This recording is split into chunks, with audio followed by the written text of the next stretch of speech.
Magandang gabi po mga kasama.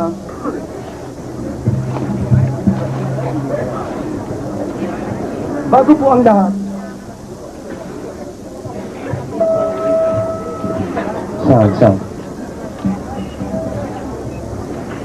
magandang gabi po mga giliw po namin.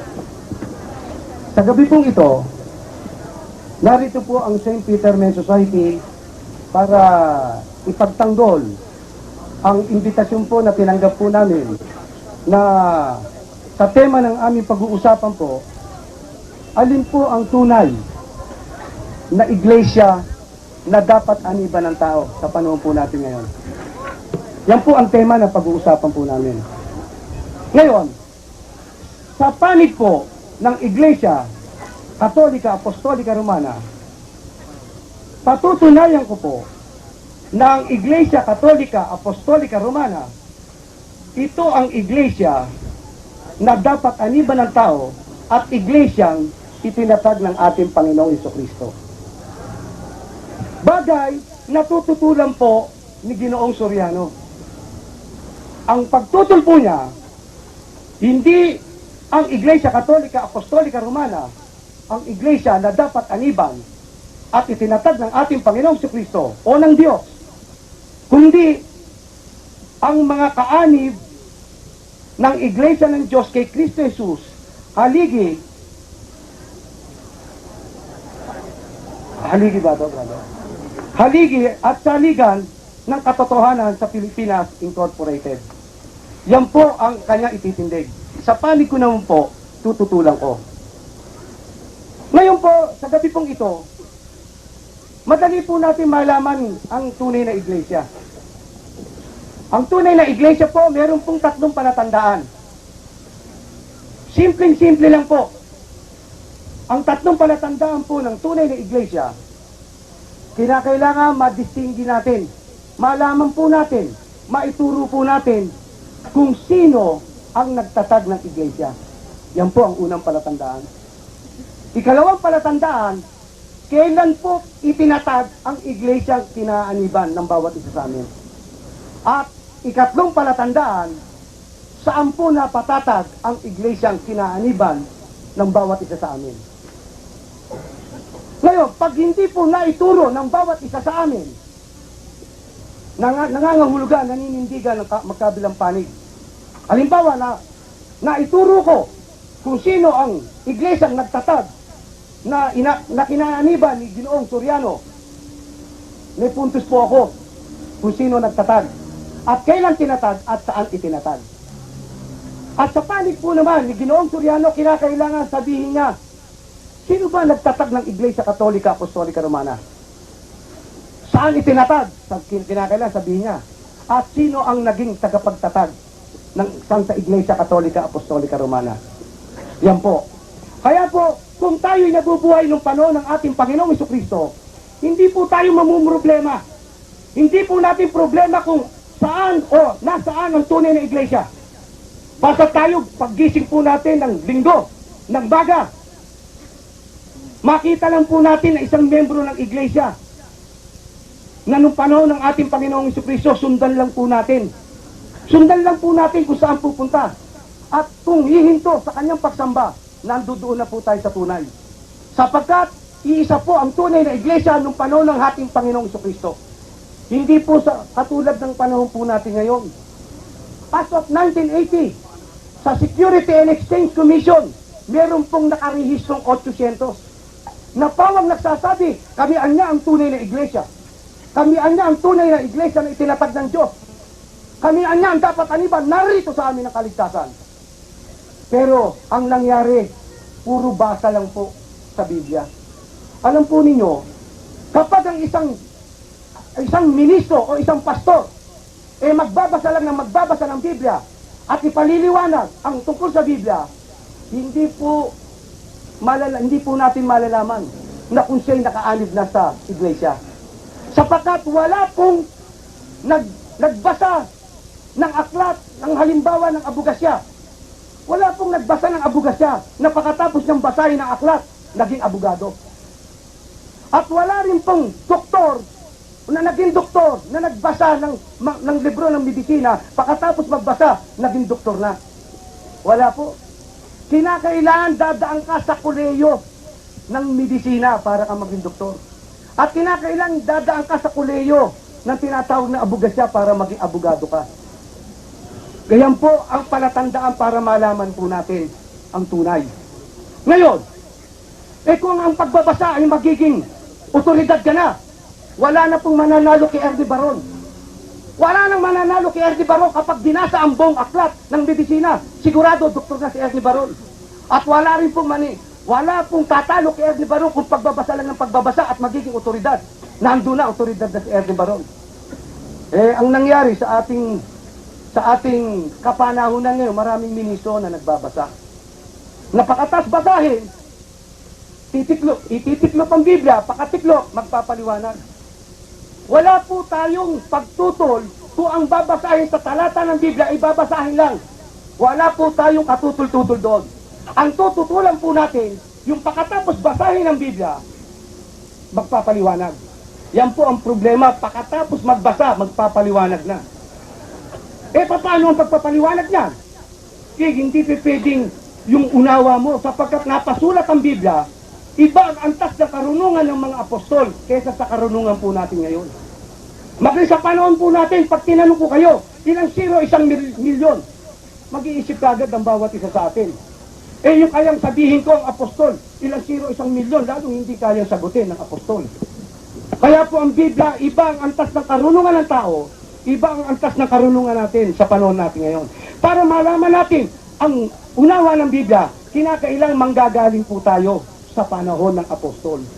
Mula sa panahon ng ating Panginoong Jesucristo, na tinuruan niya yung mga apostol nagturo hanggang sa kasalukuyang pagtuturo. Kaya po, batay po sa pagtuturo ng ating Panginoong Jesucristo sa kanyang iglesia itinatag. Dito po, hindi po namin pagtatalunan kung may itinatag na iglesia. Kay Diyos o kay si Kristo ang nagtatag, hindi po natin pag-uusapan yan. At hindi rin po namin pag-uusapan ano ang pangalan ng iglesia. Kay iglesia ng Diyos, kay iglesia katolika, kay anong katawagan yan. Ang pinag-uusapan po rito, alin sa aming dalawa ang tunay na iglesia na itinatag ni Kristo.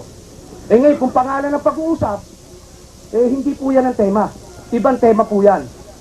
Kaya po, meron pong palatandaan sa iglesia itinatag si Kristo. Mateo, Kapitulo 28, versikulo 19. Ito po ang talatang palatandaan ng iglesia. Dahil dito magsiyaong nga kayo at gawin ninyong alagad ang lahat ng mga bansa na sila'y inyong bautismohan sa pangalan ng Ama at ng Anak at ng Espiritu Santo, na ituro nyo sa kanila na kanilang ganapin ang lahat ng mga bagay na inutos ko sa inyo, at narito ako'y sumasa inyong palagi hanggang sa katapusan ng sanlibutan. Ano po ang palatandaan ng ating Panginoong Jesucristo na ibinigay sa mga tao?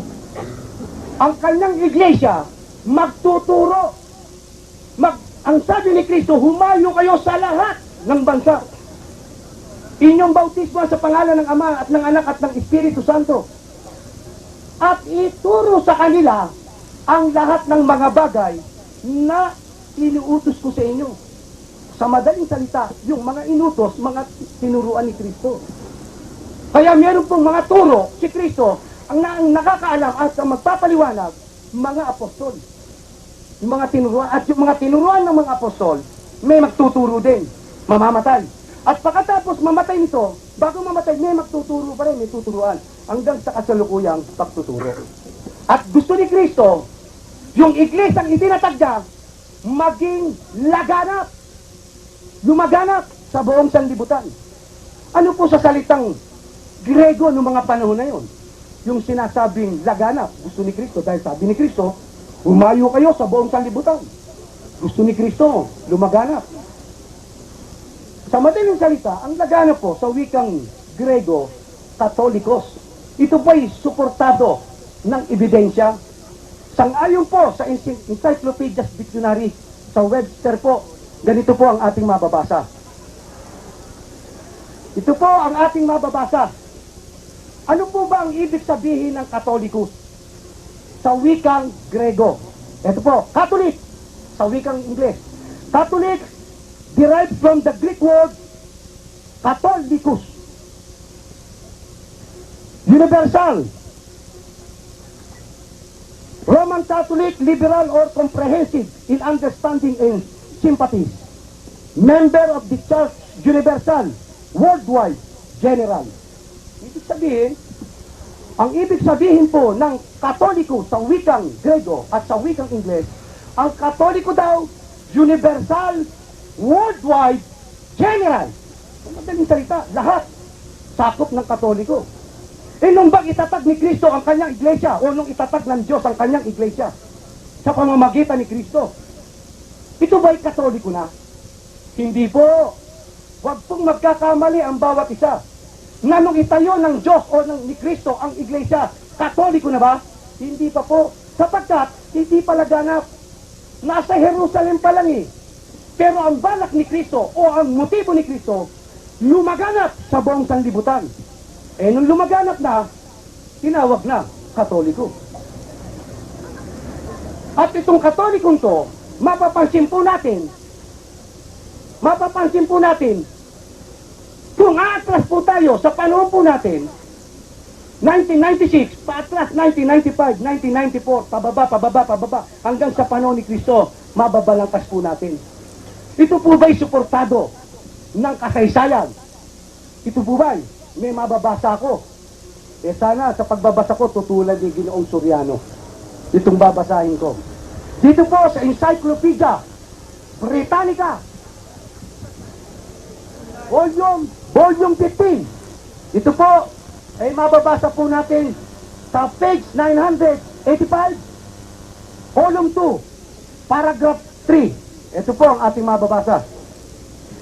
Roman Catholicism, a Christian church characterized by its uniform, highly developed doctrinal and organizational structures, traces its history to the College of the Apostles in 1st century AD. Maliwanag po. Naku, babalangkasin daw po anya natin ang Roman Catholicism. Mapapansin po natin na ito'y nagmula sa koleyo ng mga apostol. E ano po ba ang ibig sabihin ng koleyo? Ang koleyo po ay isang institusyon o isang asosasyon ng mga apostol.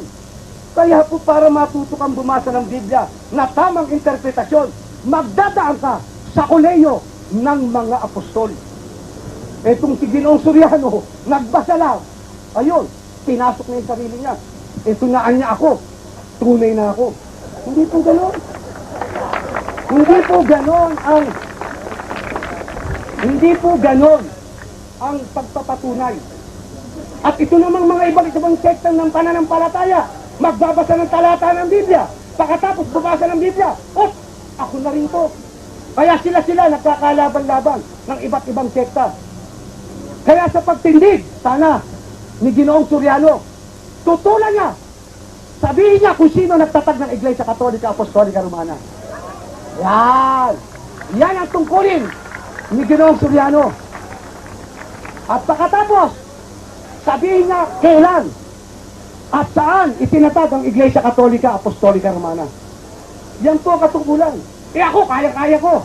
Kahit nang wala pang itinitindig si Ginoong Soriano, kayang-kaya kong ituro na ang kanyang kinaaniban ay hindi tunay. Huwag po kayong magagalit sa akin. Wala po rito personalan.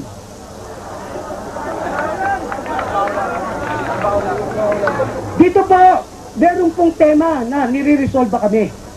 Hindi po ako pumunta rito, ang St. Peter Men's Society para tuliksain si Ginoong Soriano, sirain, atakihin, hindi po. Kung hindi, pinagmamapuri ko si Ginoong Eli Soriano sapagkat isang Pilipino na tulad ko na nakapagtatag o nakanamahala ng iglesia.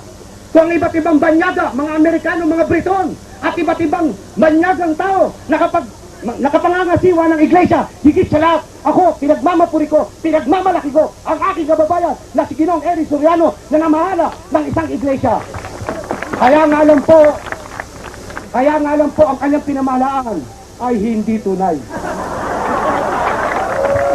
Yun po, Only 5 minutes left, ladies Oh. and gentlemen. yun po ang pagkakaiba. At ito, para patunayan ko sa inyo, sa pagtatanong ni Ginoong Soriano, baka tanungin niya ako, meron ka bang nabasa sa Biblia? Iglesia Katolika Apostolika Romana. Abay, hindi po yan ang tema natin. Hindi po yan ang tema. Ang tema po natin, alin ang tunay na iglesia? Sapagkat ang magpapatunay po ng tunay na iglesia, kasaysayan po. Kasaysayan ang magpapatunay na yung iglesyang kinaniban ng bawat isa sa amin nanggaling sa mga apostol.